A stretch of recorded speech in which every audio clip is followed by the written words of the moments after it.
Chair. Can we have any apologies, please? Thank you, Chair. We have apologies from Assembly Members McCartney and Curtin. Great.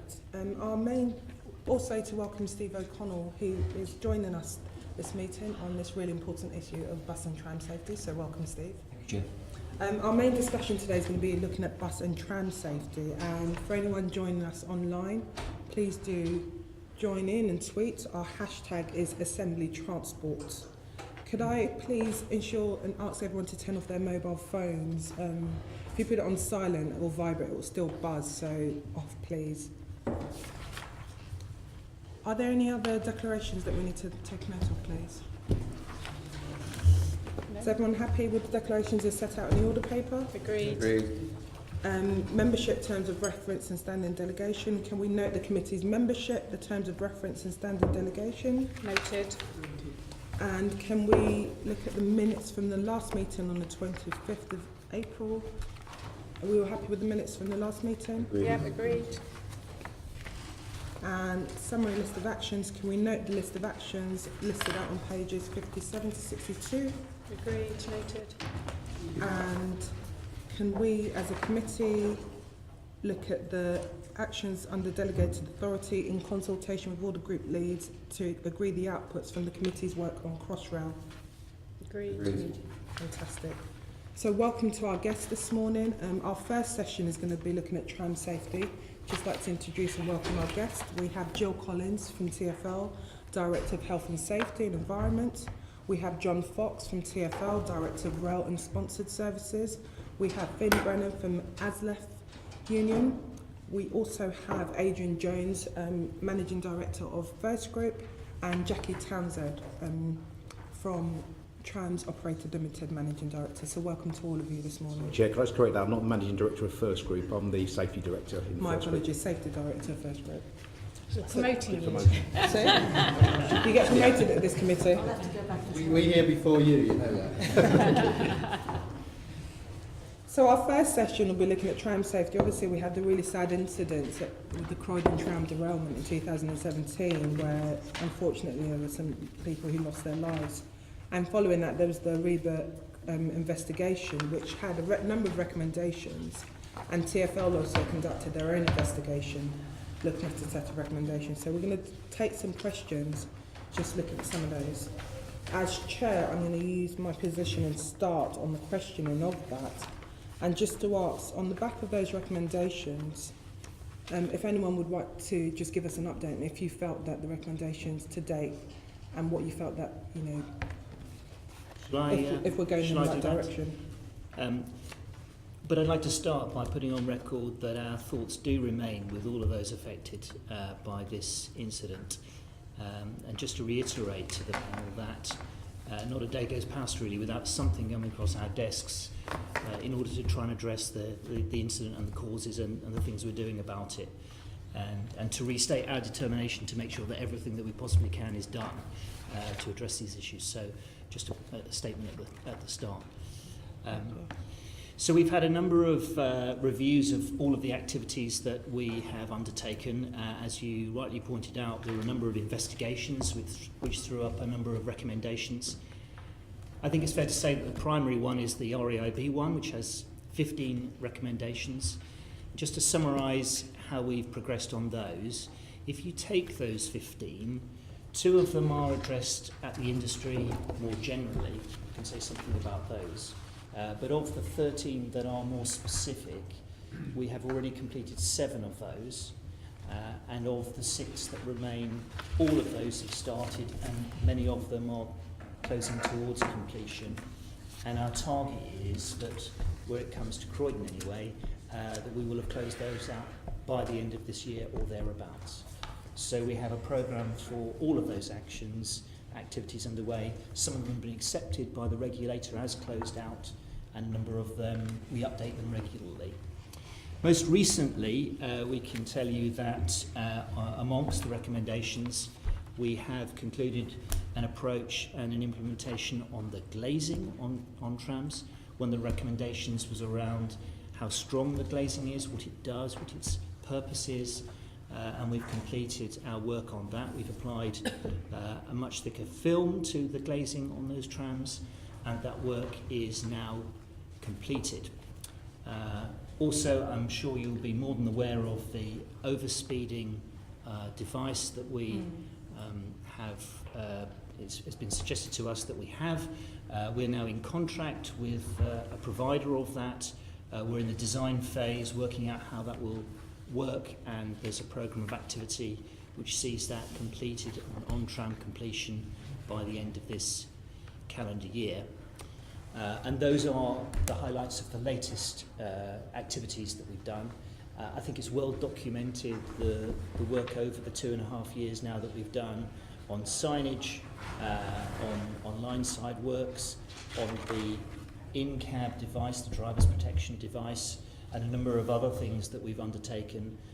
So I'm happy to take any questions on those, but I'd like to summarise and say that we're appreciative of everyone's support to get this far, but we are quite well advanced on all of those recommendations, and I think, as Sam French said in his annual report this past year, it recognises the determination that we've got to complete them all, and has commended us in our joint efforts.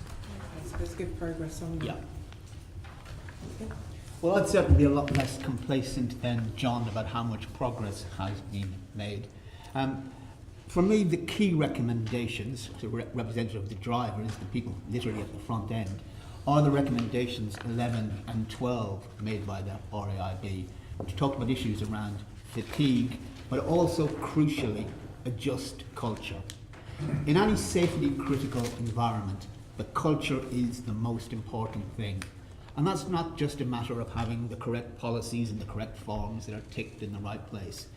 It's people being confident and able to say, whenever an incident happens or a problem happens, this is something we can learn from. If, for example, a driver makes a mistake, does something that is potentially dangerous, you need a culture where that driver can go to their manager and say, Governor, I made a mistake today, and something bad could have happened because of that. And if you look at the Sandilands incident, there was a precursor incident 2 weeks beforehand. The culture did not exist where the driver involved was able to go to a manager and say, something bad could have happened there. Because the culture that existed is that drivers felt if they made a mistake, they were going to be blamed, they were going to be disciplined. We'd had a case not long before, but a year and a half before, where a driver who had oversped and had an accident not just had been disciplined and sacked by the company, but had been prosecuted. And that fostered a culture where if people made a mistake, they wanted to hide that mistake.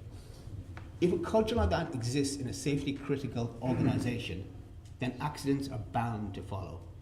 The key thing to guarantee safety for the future on Tramlink has to be that change in culture. Now, I do appreciate there have been some changes in senior management at Tramlink, but that has yet to filter down to the front line. The drivers booking on in the morning are still seeing the same managers who still treat them in the same way. Equally with the recommendations on fatigue. Now, some progress has been made on fatigue, and we're discussing new rosters with the company at the moment and making some good progress on that.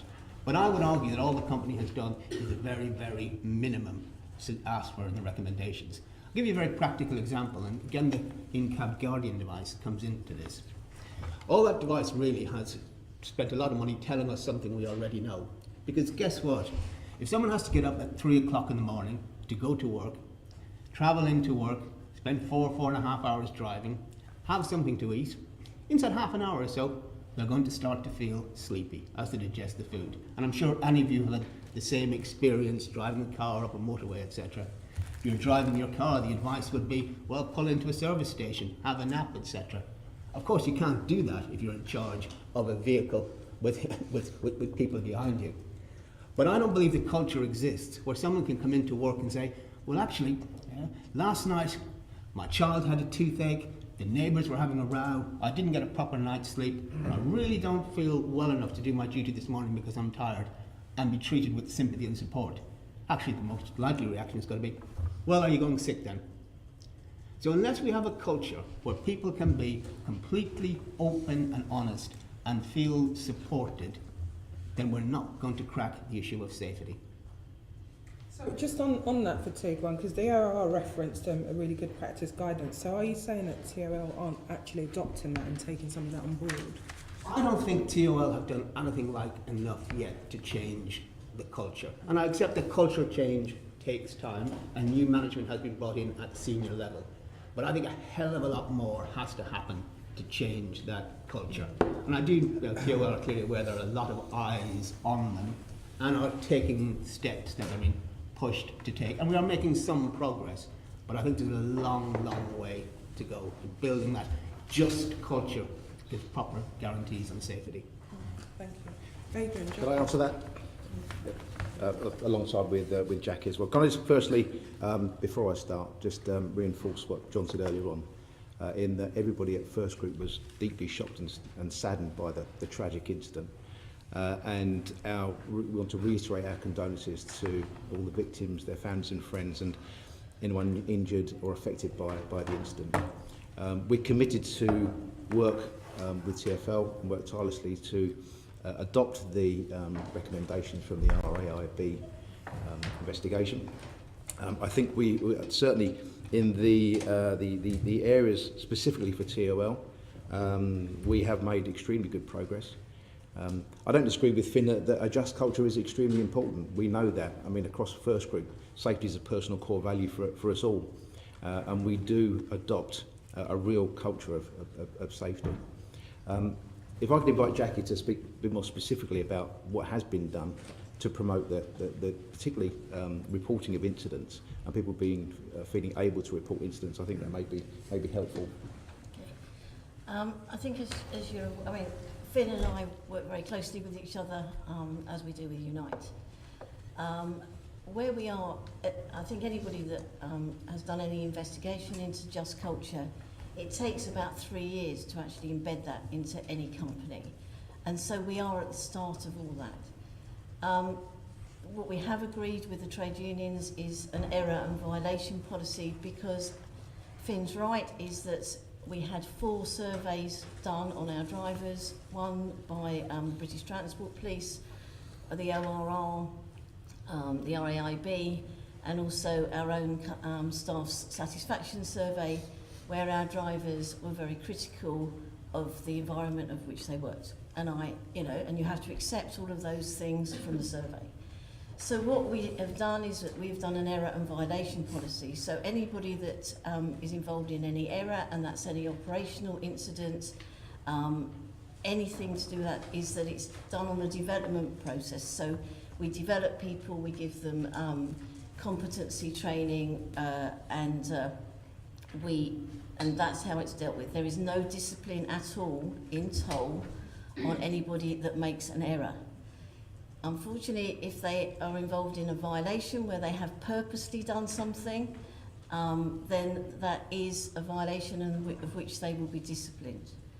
And so that's much easier for the drivers, because they now understand what the difference is, most of them. And it also helps my managers who understand the difference, because that was the problem. The perception was that if a manager liked you, you got off, and if he didn't like you, you didn't. Now, whether that was true or not true, perception becomes reality. So we've invested that.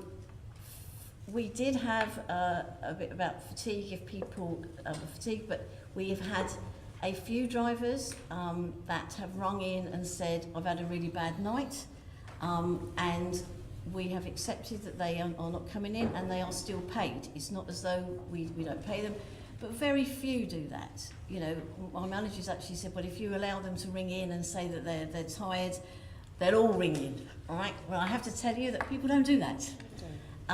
So we have all of that. We are on a journey, but I think we've started well. Our communication is much better with the staff now. We have a monthly communication with them, which is called The Loop, which tells them all about the safety and what the targets against what incidents we've had for that period.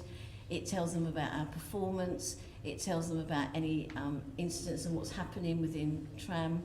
And also we have a magazine which comes out every 3 months, we have safety alerts, all of those things, operating systems, which we share with all of our staff, not just with the drivers, but with everybody else that works at Tram. And that's becoming more effective. We have CIRAS, where they can report any incident, and also the first group safety report, which is all anonymous.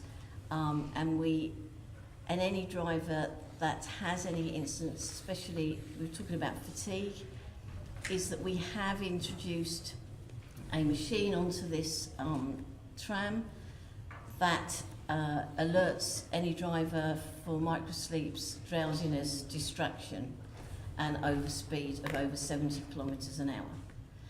And from that information, we're able to draw some really important information about time of day, driver, duties, location, of where these fatigue incidents actually happen, which is why when we're introducing these new rosters, is that I believe it's the first time in this country that rosters have been based on the information from our own drivers about fatigue, and we've incorporated all of those things, the ORL best practice, the location of where these time of day. One of the things about the rosters is that they need a break within 3 hours of booking on, because if you book, as Finn says, if you come in at 3 o'clock in the morning, you probably haven't had breakfast. You probably haven't had a drink.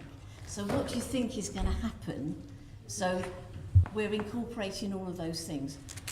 I'm quite excited about the work that we're doing at Toll, because it's innovative. We are sharing that across industries, bus, trucks, national rail, of the information we're doing.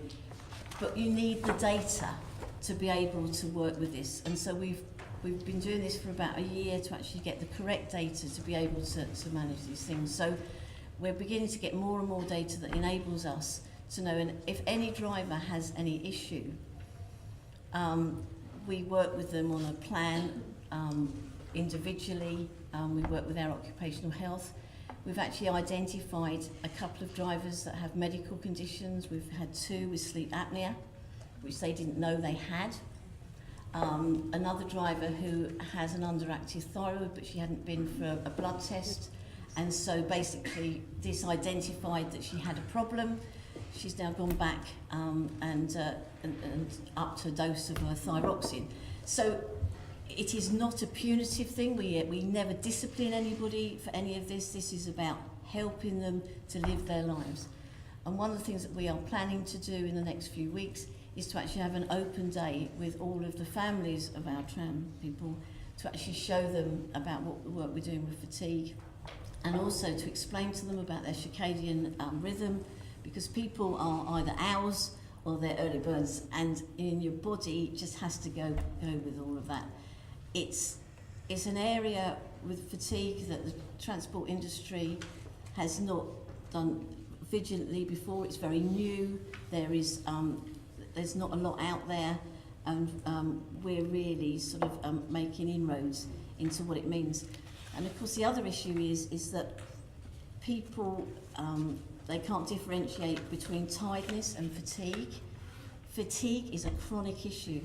Like, you know, it is not being tired. And if you're on shift work, you are prone to chronic fatigue. And those are the issues that we're looking at. So I'm very happy for the Assembly to come to Toll to actually see that what we're doing and the work that we're doing, if you wish to. That's great, and we'll definitely take you up on that offer. And I think just, I'll bring in my colleague, Assembly Member Bailey. One of the things I wanted to add was, you know, obviously it's really tragic what happened with the derailment and the deaths, but just coming back to some of the points that Finn mentioned, really, this culture, which in essence it's something that would have been happening over the years, and had management been responding to that and taking note of some of those concerns coming forward, it's really great that there's an action and programme in place agreed with the staff to address that going forward. But just looking back, were there things that, you know, maybe could have been signalling points and flash points that you could have picked up maybe earlier? Yeah, well, I wasn't the managing director of Toll at that point, so I don't I can't really say that.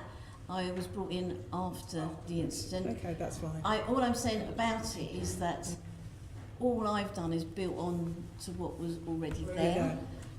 Yes, there were things, and then if we look at anything that weren't, Maybe Adrian right. might be able to come in on that point. I became safety director in 2015, so it was fairly early. There weren't any indicators that would certainly come up at group level that would highlight a cultural issue at TOL. But I think, if I might say, in terms of the wider transport industry and how the just culture, so-called, this culture of interaction, listening, working out the best outcome, it is an immature place for the whole of the industry. And I think what we've learned here is how to do that a bit better. Now, Finn might say you should have done it, and you might say we should have done it, but I don't think anybody is really world class at this at the moment. So we're in this learning together, and I think that's a good place to be, and we just need to share that a bit more, because whether it's national rail, international rail, or international transport, I don't think that there's a lot of best practice in this area. Sorry. Well, I was going to say, the airline and nuclear industry clearly are leaders in this. In the rail and transport industry and in Tramlink and a slightly different page where Jill and I are working on the Underground, there's actually massive resistance to many layers of managers to it, because many managers at lower level, have come through and brought up the culture where they see their role as disciplining the people below them rather than leading them. And there's a huge work to be done, but the impetus for that cultural change has to come from the top. And I think I do find almost in a symbolic position here in between TfL and First Group, because of course one of the other issues involved in the safety management down there is the interaction between the two parts. There was a classic example sometime last year when new signage appeared on the system put up by Transport for London, which was quite a surprise to the people working on the Tramlink system at the time, because they simply wasn't out and communicating properly with each other. I hope that's improved, but I think there's a long way to go. Thank you. Member Bailey. Morning. I just want to focus in on this area of culture, because of course you seem to have had the system change, but if I follow Finn's comment, I'm sorry, in fact I think it's Jackie's comment actually, excuse me, that it takes 3 years for these things to come through. Of course that means we're supposedly going to be in 3 years of poor culture. Is there anything you have to speed up that culture? And if I go to Finn's point, it seems like you're very actively changing the culture for the drivers, which is correct. What are you doing for the management? How are you affecting their training, affecting the collective responsibility around safety? Because, correct me if I'm wrong, it would seem that traditionally the safety response has been for the driver. Is it now seen as for everybody else? Is that something you're working on? Okay. Well, one of the things that came out of a couple of surveys was the relationship between the driver and the controller. And that was not a great relationship. So what we have done is the drivers no longer report to the controllers, they report to the duty managers who are above the controllers. And what we're doing is we're developing each of our managers. I mean, Toll is very small. There's only 236 people, so I don't think I've got hundreds of managers. And so every one of them is on a development course about a leadership, about managing, about coaching, about mentoring, how to talk to each other. And I have to say, I occasionally experience some very strange conversations between the controller and the driver, both really talking at each other and not to each other. It's quite good that they're taped calls so that you can actually go, who do you think this is? But we are developing how to investigate operational incidents, because what questions to ask. We've now got more assessors that will develop these drivers. So every development program is bespoke to that driver, and the managers are part of that development plan. And each driver, each duty manager has a group of their own drivers, so that they are responsible for that group of people, for their welfare, and also for developing them going forward. Everybody has a personal development plan. So what we're doing is we're not just putting everything on the drivers, we're actually saying to our managers, actually you need to stop managing. You need to, this isn't about disciplining people. I have to say we discipline very, very few people in any year. But if they have been involved in a violation, then absolutely that needs to happen. But our managers also need to understand why things happen to people, and not, as you know, as Finn said, was the culture before is, well, actually, I'm not going to believe you. But we're teaching them how to do that. We've also got Be Safe in first group as well, and that's about having conversations with people, and that really works well, so that everybody has safety is in the heart of everything that we do within first group.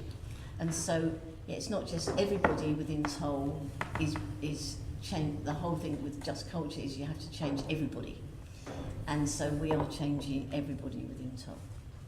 Adrian, quickly. Yeah, can I just mention, Jackie there mentioned our Be Safe programme.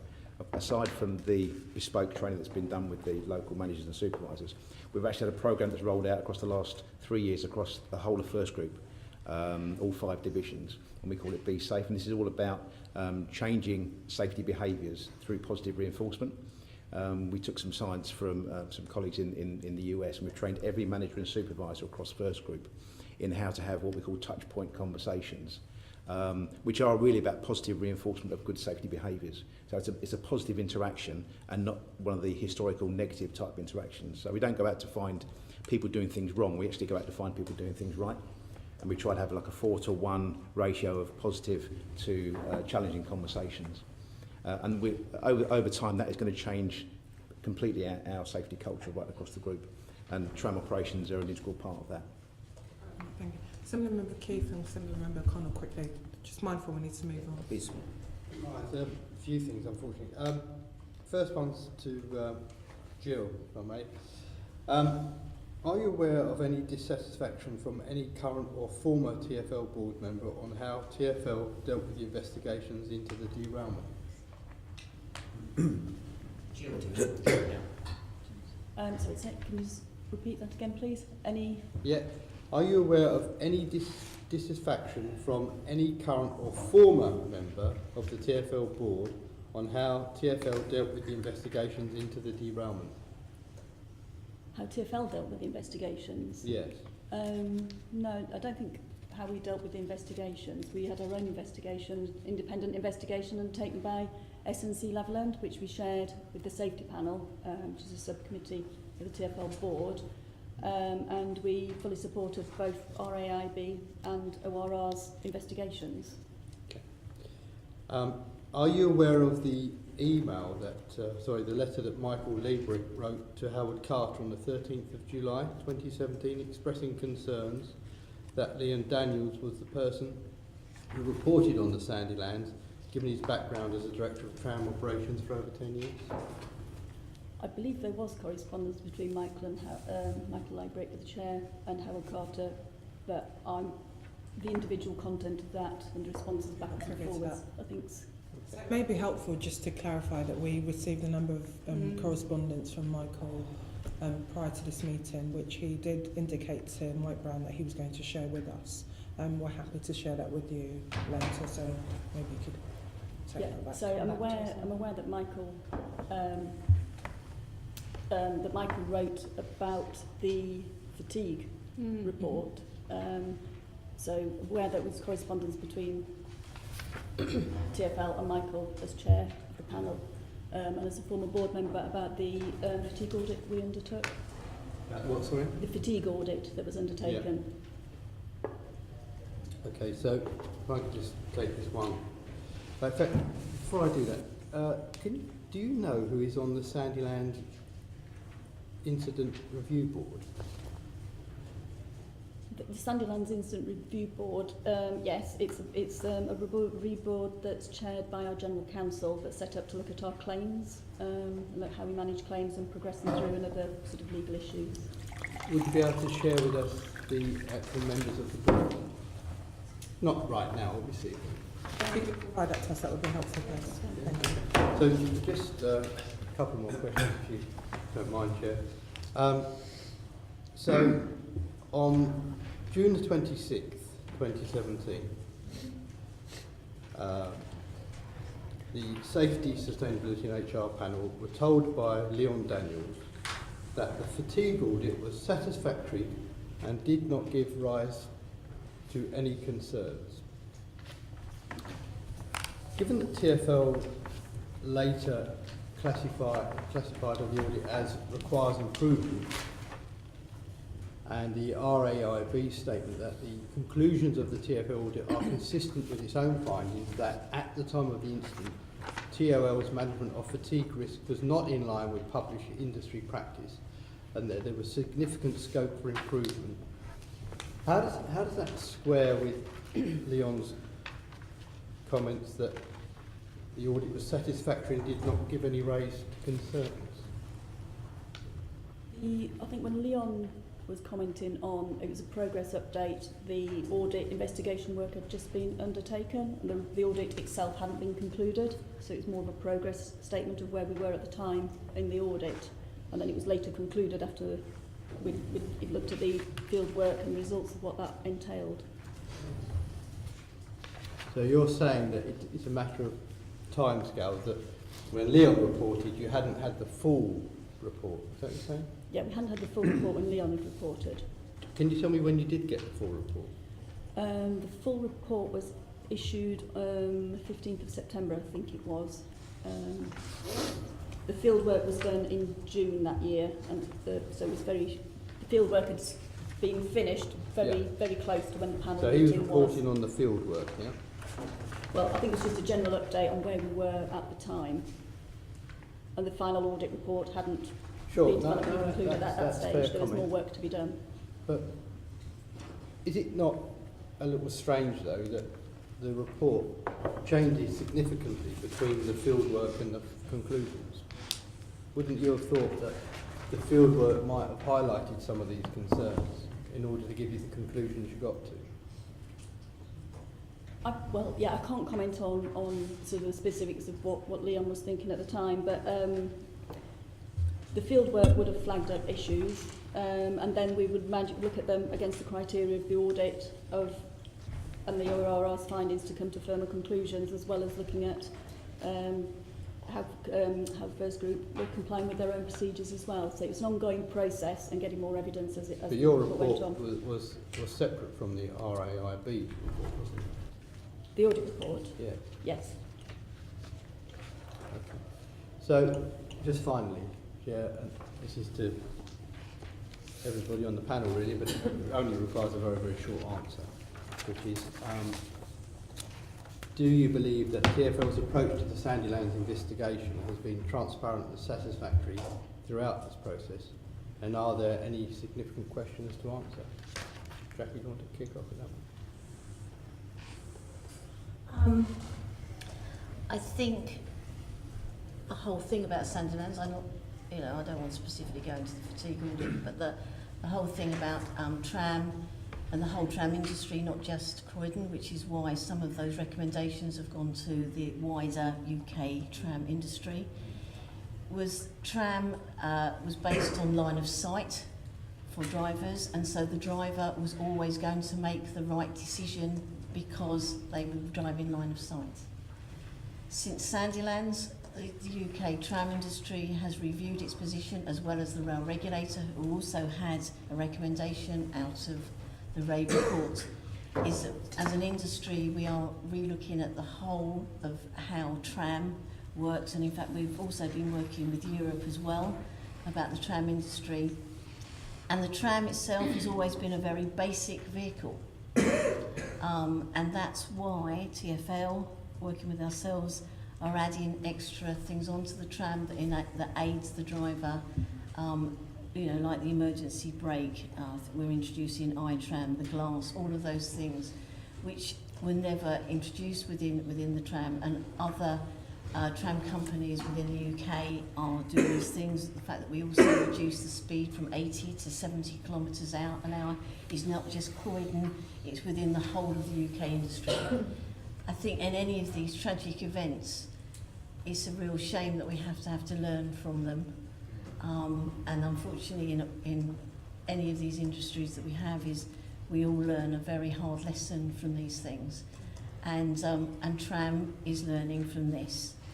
And as the MD of Tram Operations Limited, everything in my power will be there that we never ever have another Sandilands. That's good to hear. And so that's why we're doing all the things that we're doing. So, but you know, I mean, I can't say that we did everything right beforehand, but we have learnt and we are rectifying those, and we're working. Just to remind you, actually, the question, although you know, I appreciate the answer, the question was, do we feel that TfL's approach to the Sandilands investigation has been transparent and satisfactory throughout? Perhaps if I can... Well, we'll just go through it. Well, TfL, we had lots of external people doing investigations, the RAIB, the ORR, the British Transport Police. TfL, with ourselves, have been cooperating with those people, and TfL did their own investigation because they own the contract on the tram, and I believe that TfL could not have been doing anything differently to what they have done in the circumstances. That's fine, thank you. Adrian? I can only echo what Jackie said. I mean, since the incident, there have been thorough investigations. We have worked very, very closely with TfL and committed to implementing all the recommendations from the RAIB report. So in terms of relationships between us and TfL, they've certainly been satisfactory from our point of view. My view is, I think some of the public commentary on the investigations rather got lost in the weeds of the details of which report and the fatigue audit, etc., and lose sight of the bigger picture. 7 people died that day. The driver of that tram has been prosecuted, but still to this date not charged. You know, massive tragedy for all of the people involved. And while I can understand people wanting to peer into when a fatigue audit happened, etc., I'm not sure it takes us much further on. You know, we do have to look at the bigger picture, and I hope we get a chance to talk more about some of the things that have been done and still need to be done. We're going to go on to... I was only going to add, it feels like there is a lot of scrutiny for us from the inside, and if we try to do anything other than being transparent, that information will come out eventually. So we're talking about culture earlier. In our mindset, we present what we can, do the best that we can, present the information that is available to us in the best way that we can. There is no culture that I can see of not trying to be transparent. That's just a personal observation from how it's felt through the last 2.5 years of this process. I reiterate everything that's been said, and also say as well that we've also been transparent where we've got it wrong as well, and explained why, and tried to rectify it as soon as we could. So I think we have been transparent throughout. Thank you. Assemblymember Connell. Yes. Thank you very much. Just briefly, and again, I'd like to register my thanks to the committee and also yourselves for today's meeting, your ongoing work here over an incident that was so tragic to Croydon and affected some people, particularly the New Addington community. This is a point that is going to be asked a bit further later, but it's this big picture point I wanted to touch upon about fatigue, because I understand completely there's recommendations around fatigue, a fatigue report, fatigue audit. Is understood that drivers and people generally are hours or early birds and getting up at 2:30 in New Addington to go to work and to get on the tram, to have breakfast first now and that sort of stuff. But there's perhaps, and I'd be interested at some stage during this morning, perhaps now, to touch upon something more radical about fatigue and about expectation of people being expected to drive at 3 or 4 o'clock in the morning. We can make recommendations and we can address it and we can support and put culture and that whole thing. And I believe there's a willingness across all parties. But it might be a more fundamental thing that might involve cost that will actually change the way of working in this industry and other industries, whereby people aren't expected to work those sort of hours. That might mean re-rostering, that might mean more staff.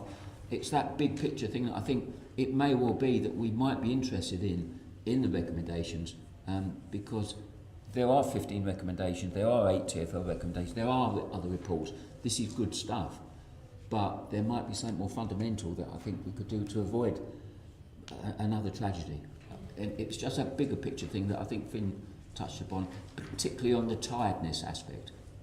Could anybody point any other ideas that we could have that's even bigger than the things that we touched upon? And I think Finn's bursting to... And I'm very, very glad you asked that question, Steve, because it is crucial. So I'll get an example earlier of someone waking up at 3 o'clock in the morning to come into work. Now, for instance, where I work with TfL and London Underground, the earliest time a driver starts is 4:45 in the morning. I still think that's too early. But we have drivers who work shifts through the night to take out the earliest trains in the morning, but the latest ones to bed. Now, that has a resource implication. It does mean you need to have more staff because you're doing less productive work during the night, but you're avoiding having people starting at, to be frankly, silly o'clock in the morning. Because the key thing is, and I think you pointed to it, Steve, these are human beings, not robots. If you throw all, and people do have a personal responsibility, I absolutely accept that. If you throw all the responsibility back on individuals and say, well, you've got to get up at 3 o'clock, so you've got to go to bed at 7 o'clock the night before. Well, I can't get my 7-year-old to go to bed at 8 o'clock on a summer's night. Yeah? The idea that an adult is going to do that on a regular basis, yeah, is just not feasible with the best will in the world. Yeah? Any human being has other responsibilities. They have to put their own kids to bed. They're not go to bed themselves at 7 o'clock every evening. So it's right to say people have a personal responsibility to report when they're tired, etc. But you have to have a system in place that recognises human beings are doing this work. Equally, if someone is working late shifts, well, is the expectation that they're going to come home and sleep through all the rest of the next day? Well, what happens when the road is getting dug up outside, or the kids wake up, or the Sainsbury delivery has to be done, or the dog has to be taken to the vet? All those responsibilities that people have. We have to recognise it's human beings, not robots. Now, that does have a resource implication, and we all want an efficient system. But unless you have enough staff in place, and then this, of course, comes back to TfL, First Group. Yeah? First Group run on a very tight budget. They're paid by TfL. If they have to have more drivers, they're going to say, we want TfL to pay. TfL is going to point out that George Osborne took all of the money away from TfL. But it is a real problem that has to be dealt with. Just could you possibly have a brief response from either Adrian and John on that bigger picture piece around resource, drivers, numbers, rosters, etc.? I take Finn's point about night turn staff, but inevitably you drive a lot of a different challenge if you have all night-time staff. So, you know, it's not necessarily popular to tomorrow go back to Finn and say, right, fine, we're not doing early turn anymore, everyone's working nights, are you happy with that? I think there'll be equally challenges around forcing people to work nights. And then you get into the question of, well, how early is too early? So if 3:20 is too early, what about 4 o'clock? Or what about 5 o'clock then?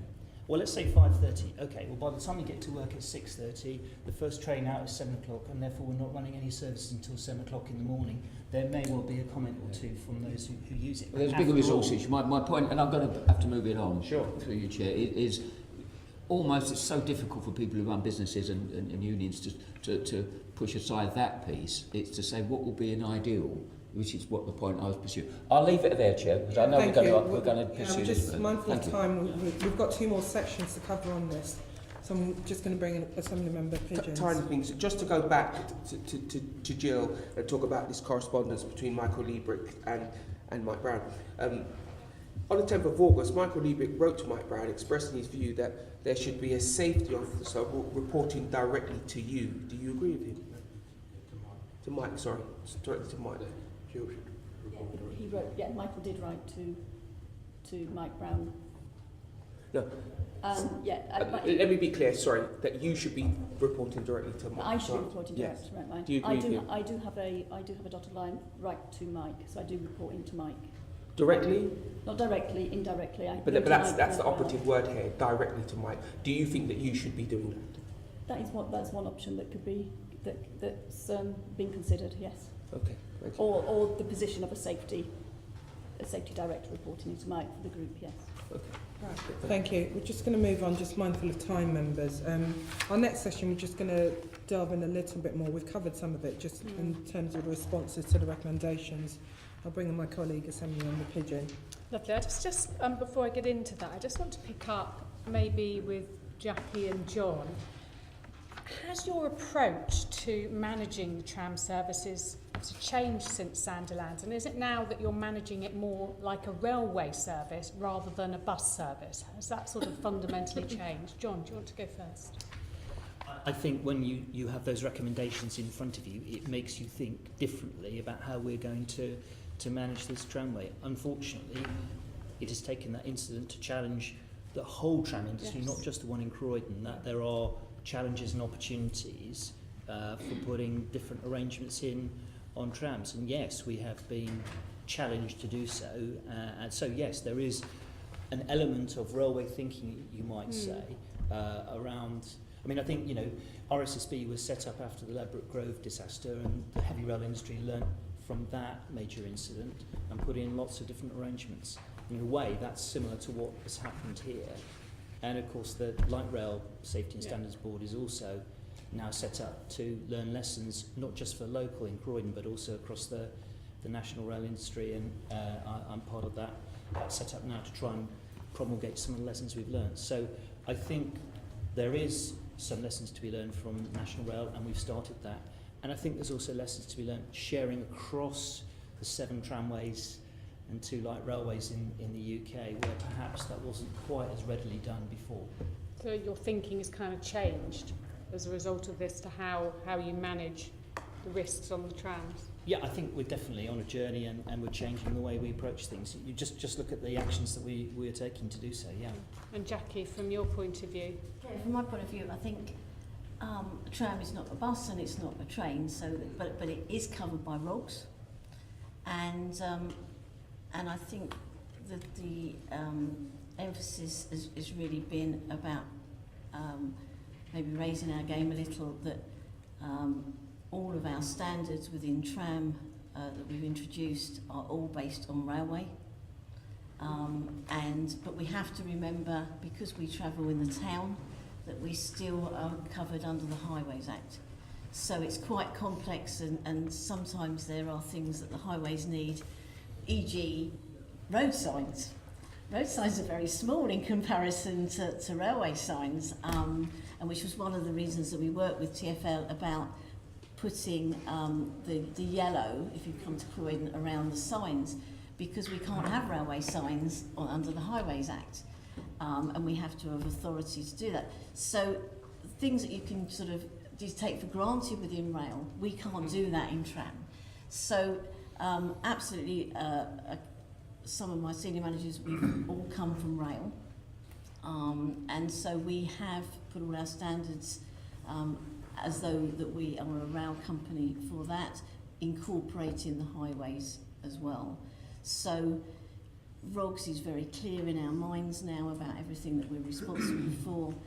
You know, when we have any incident, it comes under the RAIB. It's not a road traffic accident, and so that's the way that we behave, and that's how we drive it. But there is a bit of a conflict between the Highways Act and also ROGS. So. I suppose it's complex, but the thinking is different, running buses to running rail, and actually, I agree, this falls in between, but it's how you think about it. Our standards are right. Yeah.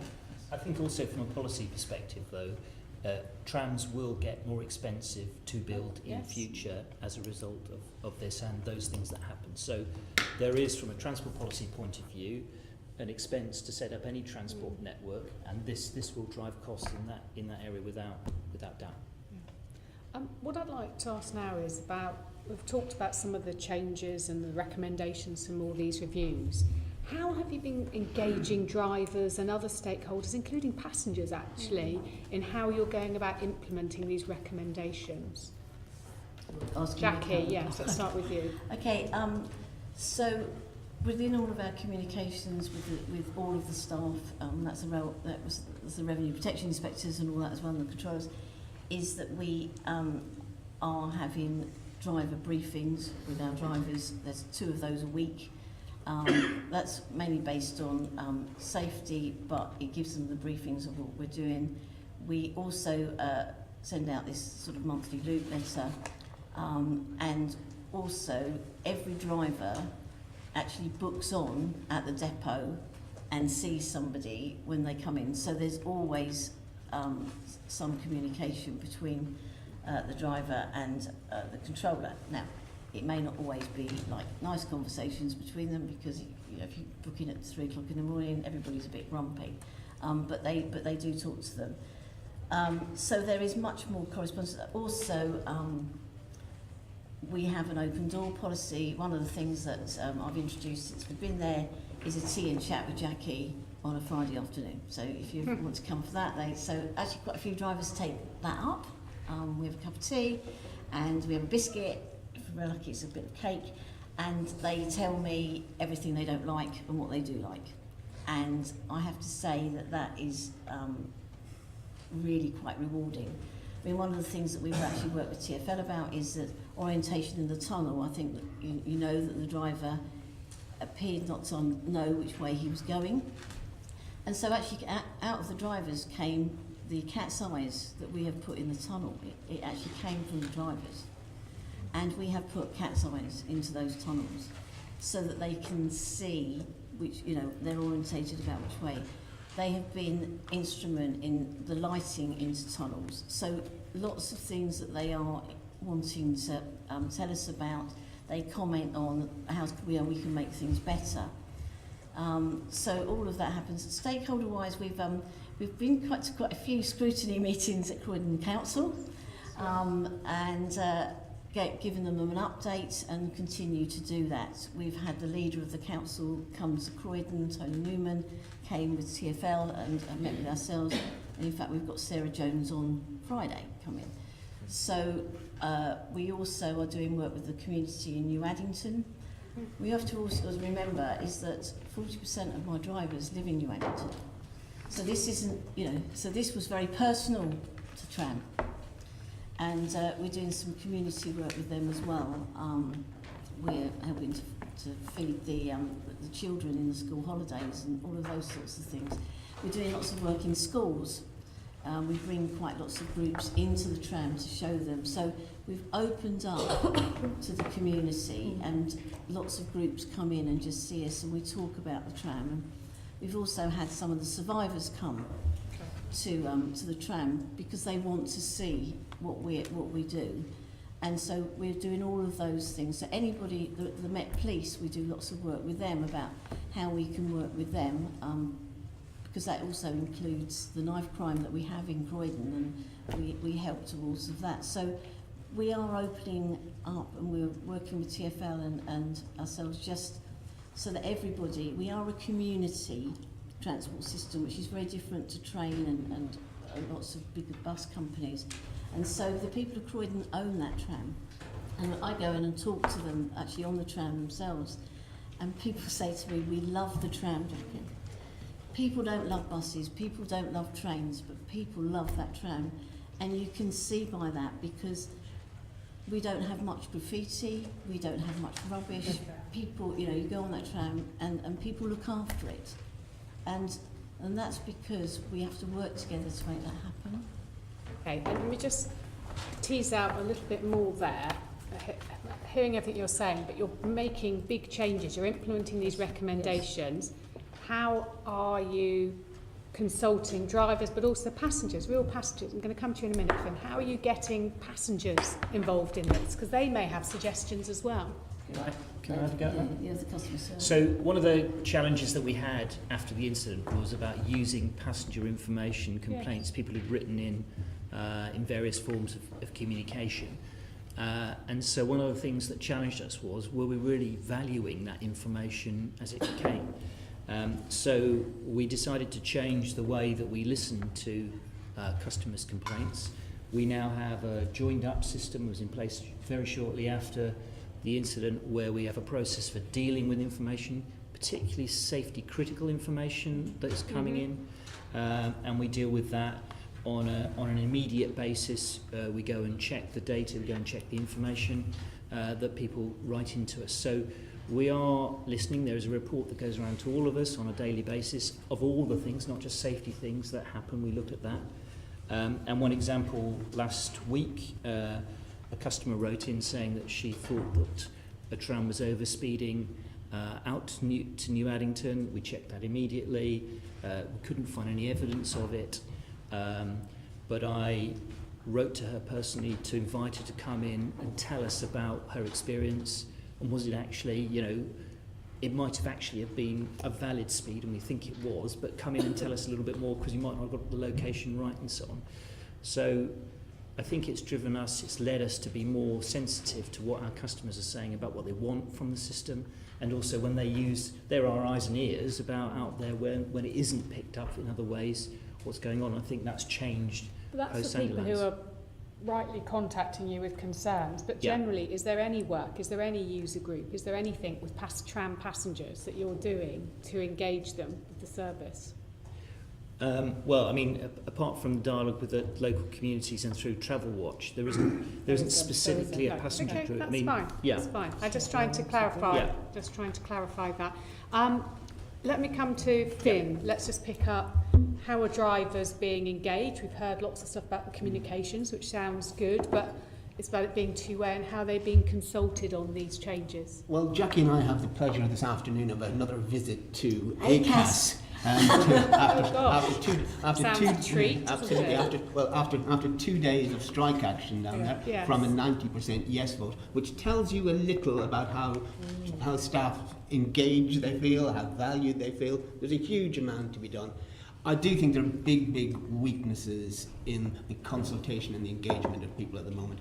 The drivers see changes as coming from above and being done to them. They don't feel that they are being involved in these discussions. The representatives don't feel, and I know Jackie does want to change this, but there's a hell of a long way to go. They don't feel that they're being engaged in those discussions about what things are going to happen. And to some extent, there is a process of edicts come down from TfL saying, first group, you have to do this. First group management then say to their staff, you have to do this.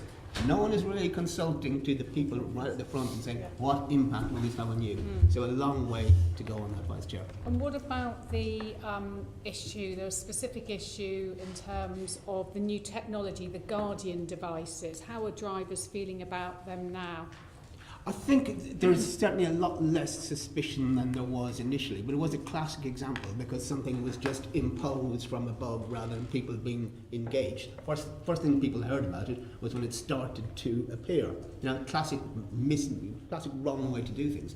If you want to bring change in, you have to bring your people with you. And that means detailed consultation with the elected health and safety reps, making sure they're involved in part of the process. So they then become your ambassadors in the mess room and the front line, reassuring people. Because we had to go through a very painful process, and still are to some extent with the Guardian device, that could have been avoided if consultation had been proper in the first place.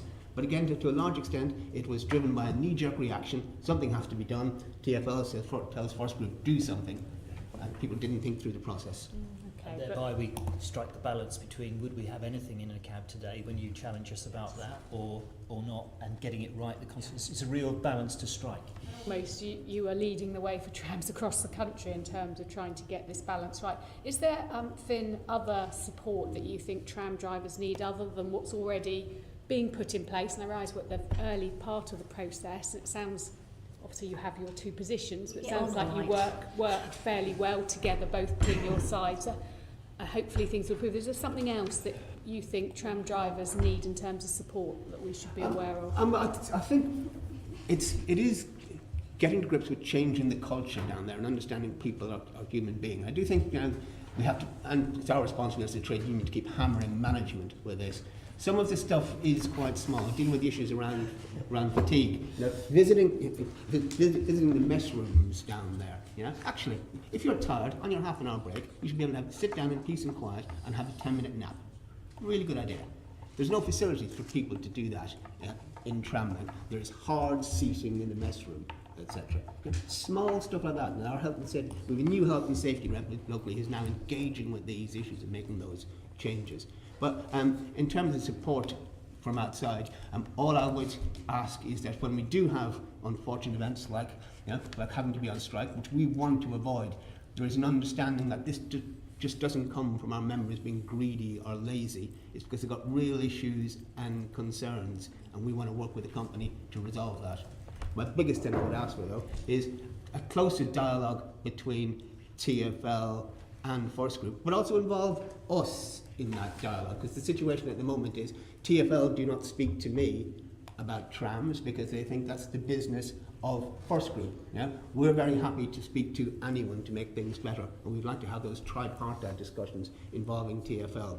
So if you could knock their heads together to make that happen, that'd be really helpful. We try. I just have one more question, because a lot of my questions were on fatigue, which we've already covered, but I just wanted to pick up with you, John, the issue around the windows and doors, the sort of containment, passenger containment issue.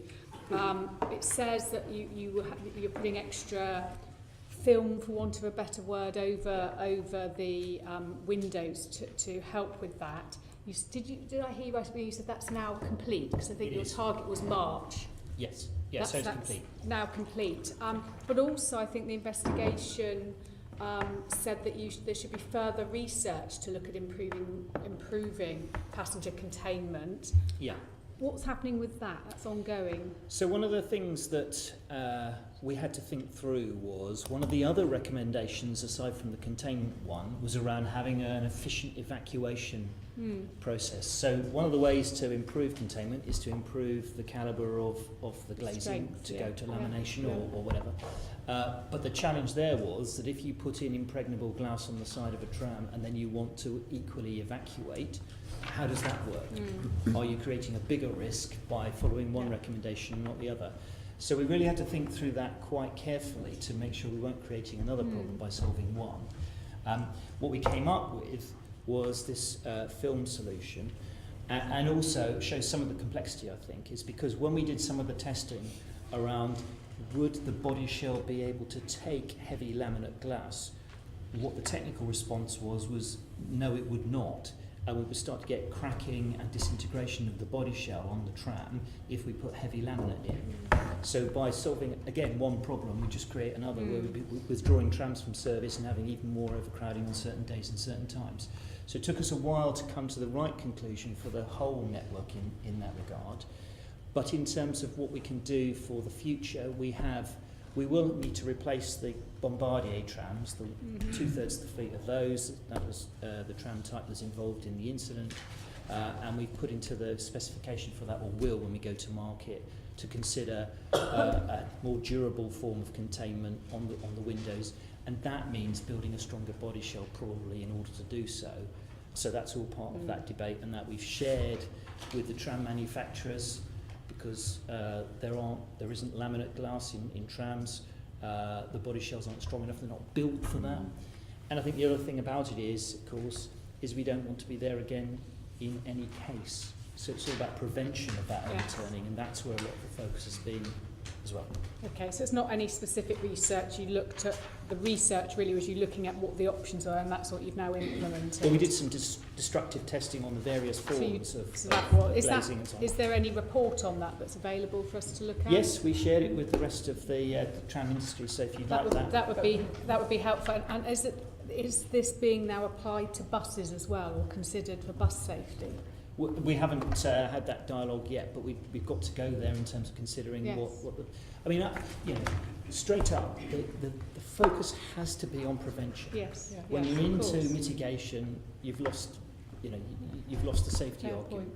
So it really has to be there. So if we're talking about choices, my view is let's put the money into prevention rather than into mitigation. Yeah. Okay, thank you. Thank you. Assembly Member O'Connor, did you want to... Thank you. Some of the points have been covered. I first would like to take up, you haven't given FEMA almost a blank check on extra resources. I will challenge you back on the initial resistance from your members on the Guardian piece, because this was an intensely emotional time in Croydon, and it wasn't well received, the response by the union, and I think that needs to be noted, although I do understand the points that you've made. Absolutely, and in response, it was an intensely emotional time, because drivers were picking up the trams at New Addington and being abused by people on the streets. That's unforgivable. Absolutely, and obviously only a tiny minority of people. Incredibly emotional time for the drivers there as well. Okay. And the drivers felt that they were being blamed, and at the time did not feel they were being supported. And I think that fed into the resistance to the Guardian device. But if the preliminary work had been done of engaging people, getting them involved, demonstrating the safety first of all that problem could have been... The point needs to be made that there was a need and a demand, quite proper, for action. and often companies and institutions are criticised for delay, and any delay in the need to make safe the trams wasn't welcome at the time. But I think we've rehearsed that, and I think it's understood, Finn. But I just wanted to relay that. But I think we still remain to be convinced that actually the Guardian is a real contribution to long-term. Okay. I'm saying. Well, that will be tested. Also, I welcome and talking about prevention as opposed to reaction. Is any new model of tram and other vehicles will have that containment piece, because that was obviously the real tragedy around the whole thing. Really, I wanted a couple of more questions, and also I'd want to, also for the record, thank the work that particularly Jack has done with the community in Croydon, because I know you've been out in Croydon with the leader and the other leading politicians and the communities in giving reassurance over these last 2 years, and I'd like for the record to be grateful for that. But we've touched upon incident reporting and investigation already. So how are procedures, and probably this is for Jill initially, possibly Adrian, how have procedures been improved about the whole incident investigating procedure? Is there better procedures now that can be reported by passengers and also by obviously staff and others and managers as well? Is there better systems? I mean, as John's already mentioned, Yeah. we've made it easier for customer complaints to be raised, Yes. and we reviewed that procedure, so it's a lot quicker, and it's prioritised. We can take action on high priority incidents, so that has definitely improved, and there's some tangible benefits come out of that. And TfL gets to see all the complaints that come in, so we can look for patterns and trends. So incident investigations improved. Yeah. around that. So there's a better flow of information. We've heard examples of passengers coming forward. We're hearing that there is an evolving better flow of information between drivers and managers and leaders in the organisation. So that's to be welcomed. Are there any other lessons to be learned that aren't necessarily specific in the recommendations? We talked about an ideal around resources and staffing, and I think I'd like to put that on record as something that might need to be a much bigger picture above the pay grade of perhaps even people even in this room. But are there other things that could be suggested? Steve, that we do is our governance procedure has been reviewed, and every period we have a health and safety meeting between London Trams and ourselves, and every single incident that has happened is reviewed and actions come out of there. And so there's a two-way traffic between incidents that has happened within Toll and within London Trams, and we discuss those each period and resolve those issues. That wasn't in place before. They still had a health and safety, but there wasn't a level 2 that we have now, which is where Mark and I meet, and anything that can't be resolved at those meetings then come to the general manager and myself, and then if we can't do that, it goes to John and Steve Montgomery. So there is a clear understanding now of how we resolve issues, and I have to say it's very effective, and we've moved on and we've resolved many issues around the running of the tram because of these very effective meetings. Will there be that expectation? I mean, and lastly for me, again, we've heard about the support for the families, and bear in mind this was, as Jackie profoundly put, the trams are very much a community, because the people in New Addington use them, they also drive them, and sometimes they may even be controllers and managers. They're wonderful people in New Addington. So, and it's important that those families have been supported all the way through, and I thank all the organisations here to do so. I'd urge you to continue to do so, and I assume you will be continuing to support the families. Is that fair to say? I think just a big yes is enough for me, Chair, to continue. Right. Thank you. Just mindful of time, we've got one more section before we change over. Our last section's on. Sorry, Just a quick question, if I may. Yeah. As we're talking about the RAIB report, this question is to Jill. Do you think the report would have been enhanced had the RAIB received the TfL fatigue audit before its completion? I think if you look at the revised, the second version of the RAIB report that they put out, they did say that with the information we provided did not significantly change anything that both us and Toll had provided during the course of their investigation, so it just sort of confirmed what they'd already discovered. So it's reinforces their own findings. Is there, can you explain exactly why the report wasn't sent in advance? It wasn't sent as quickly as it should have been, because it was a genuine mistake, a very regrettable genuine mistake. As soon as we found out we hadn't done it, it was an oversight, we corrected it and sent it. But it fell between a gap between people who thought it should have gone out. It was just an honest oversight. And then when we investigated that and found out it then got corrected and we sent it off again. And that was a genuine oversight on 2 occasions, because it was asked for in September that it be sent, and it was then asked again in November that it be sent. Is that two genuine I think mistakes? it was asked. We were asked in the January meeting to confirm whether we'd sent it, and it was then that we discovered we hadn't sent it. Yeah, well, let me help you. It was request input in It was twice asked from for our- on the 9th of September and again on the 22nd of November. On the 22nd of November, we sent And the requested report. on the 22nd of January whether it had been sent or not. Yes, so we believed we had sent it, and when we investigated, we found that we hadn't, and it was an oversight, and it was a gap. And we're very sorry that we'd done that. We did apologise at the time, and then corrected it after the January meeting to send it. But it was an honest oversight. Okay, thank you. Thank you. Thank you. Our last section on trams is just looking at Vision Zero, and I think, again, I was quite surprised that walking around the tram infrastructure wasn't discussed as part of the safety and recommendations. I'm going to hand over to my colleague, Assemblymember Russell, lead on these questions. So yes, these questions are for TfL, so for Jill and John. And just, I mean, obviously, TfL, you've got your Vision Zero action plan, but there are no specific targets within Vision Zero in the action plan for trams. So just generally, how do you think Vision Zero is shaping TfL's approach to tram safety? I don't know who wants to go first. Jill? Well, the Vision Zero philosophy is sort of throughout TfL and how we manage safety. And it's making sure that everybody understands that no death, fatality and serious injury is acceptable.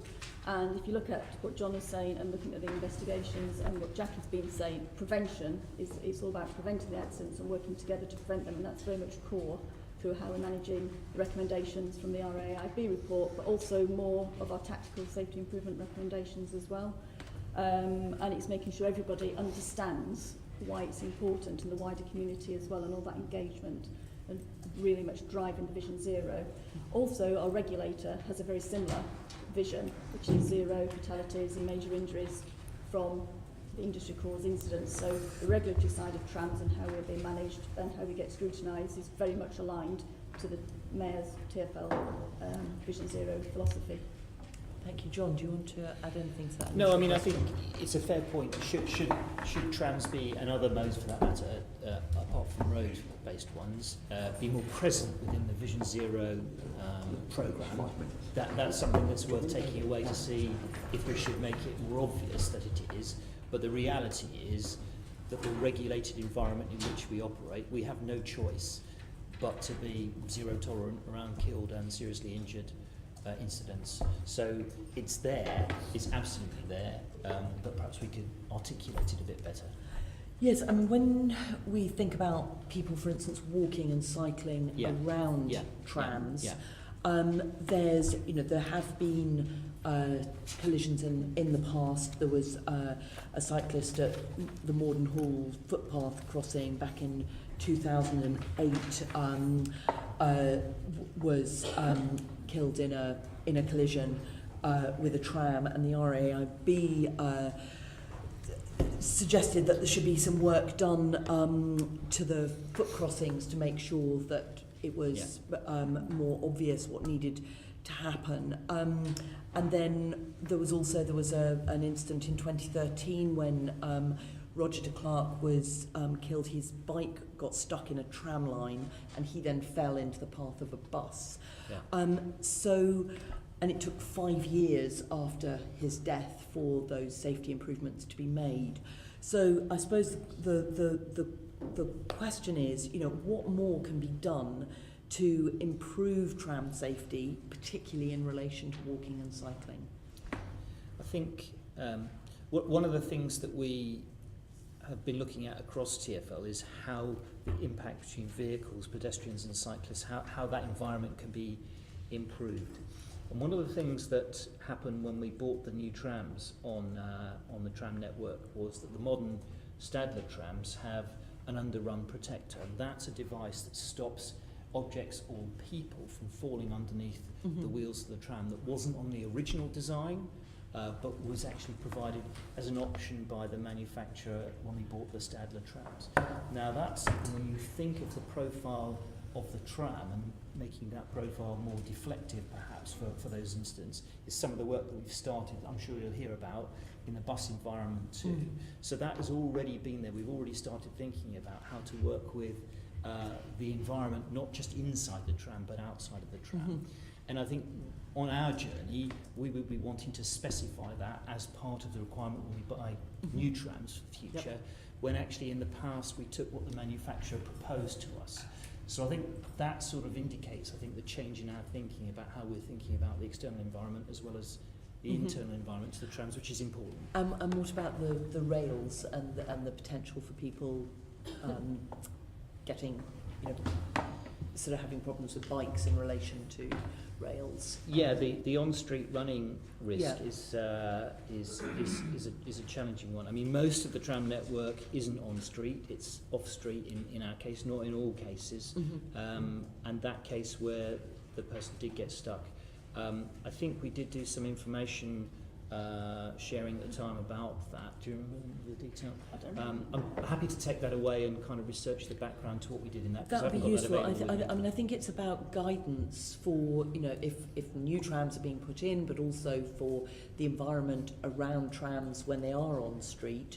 That there is proper Vision Zero guidance for local authorities and for TfL street design. You know, if it's on TfL sections of road, that there is some thought in the guidance about how to make sure that it is as safe as possible for people who are walking and cycling. We're also looking at how we can help the people who are the pedestrians or cyclists as well, because trams can be quite quiet, for example. So part of this campaign, I think, at the moment on the trams are quiet, so how you can watch out for them and just be aware of the environment that you're in as well. So that's part of Vision Zero, to help people understand the environment they're cycling or walking in, as well as this two-way thing.